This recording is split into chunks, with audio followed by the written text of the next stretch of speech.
Assalamualaikum warahmatullahi wabarakatuh teman-teman. Di sini kami kelompok 11 akan mempresentasikan hasil kerja kelompok kami yang berjudul Memahami Lembaga Keuangan Internasional. Mata kuliah Lembaga dan Keuangan Syariah. Terdiri dari Julpan Asari, Ridho Maulana, Muhammad Rizky Rifai, dan Sandi. Pengertian Lembaga Keuangan Internasional. Lembaga keuangan internasional adalah lembaga internasional yang didirikan oleh lebih dari satu negara dan tunduk di bawah hukum internasional. Pemilik atau pemegang sahamnya adalah pemerintah negara, tetapi ada juga lembaga internasional dan organisasi lain yang menjadi pemegang saham.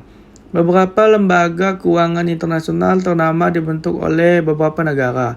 Sejumlah lembaga keuangan bilateral dibuat oleh dua negara. Secara teknis tergolong lembaga keuangan internasional. Lembaga-lembaga keuangan internasional besar didirikan setelah Perang Dunia Kedua untuk membantu rekonstruksi Eropa dan menetapkan mekanisme kerja sama internasional dalam pengolahan sistem keuangan global. Jenis-jenis lembaga keuangan internasional. 1. World Bank atau Bank Dunia. Bank Dunia adalah sebuah lembaga keuangan internasional yang menyediakan pinjaman kepada negara-negara berkembang untuk program pemberian modal.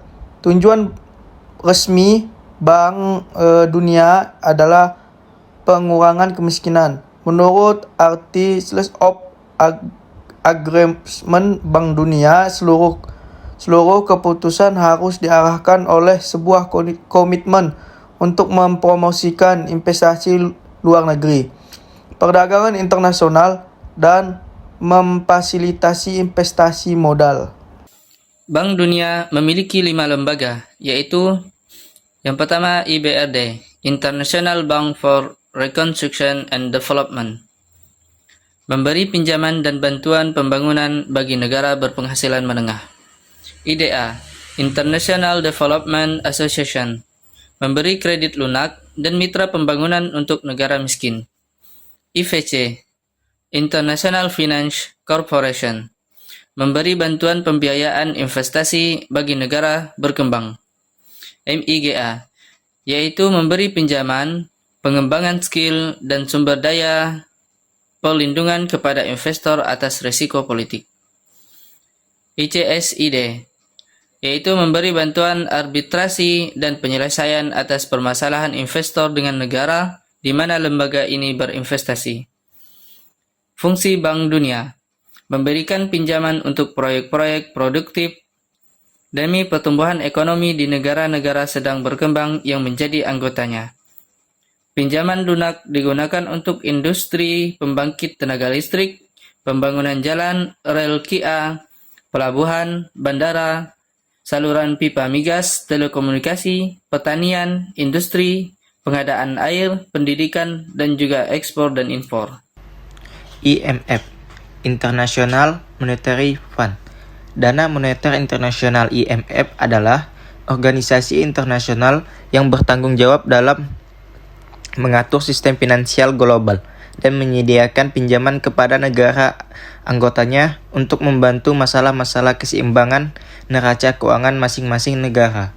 Salah satu misinya adalah membantu negara-negara yang mengalami kesulitan ekonomi yang serius, dan sebagai imbalannya, negara tersebut diwajibkan melakukan kebijakan-kebijakan tertentu. Misalnya, privatisasi badan usaha milik negara.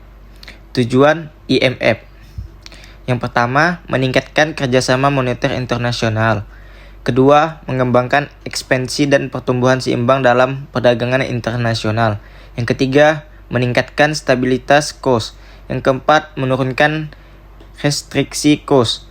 Yang kelima, memperbaiki ketidakseimbangan neraca pembayaran. Keenam, membantu usaha untuk meningkatkan pertumbuhan ekonomi negara anggota melalui pemberian pinjaman untuk proyek pembangunan yang produktif.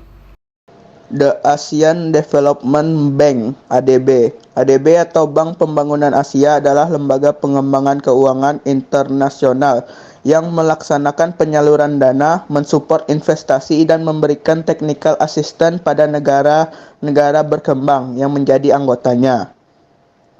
Fungsi dari tujuan ADB adalah: yang pertama, menyokong investasi modal pemerintah maupun swasta di wilayah Asia untuk tujuan pembangunan. Kedua, memanfaatkan sumber daya yang tersedia untuk membiayai pembangunan dengan memprioritaskan wilayah dan subwilayah Asia.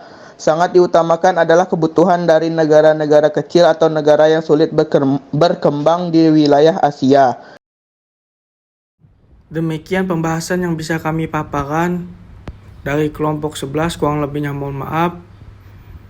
Sekian dan terima kasih.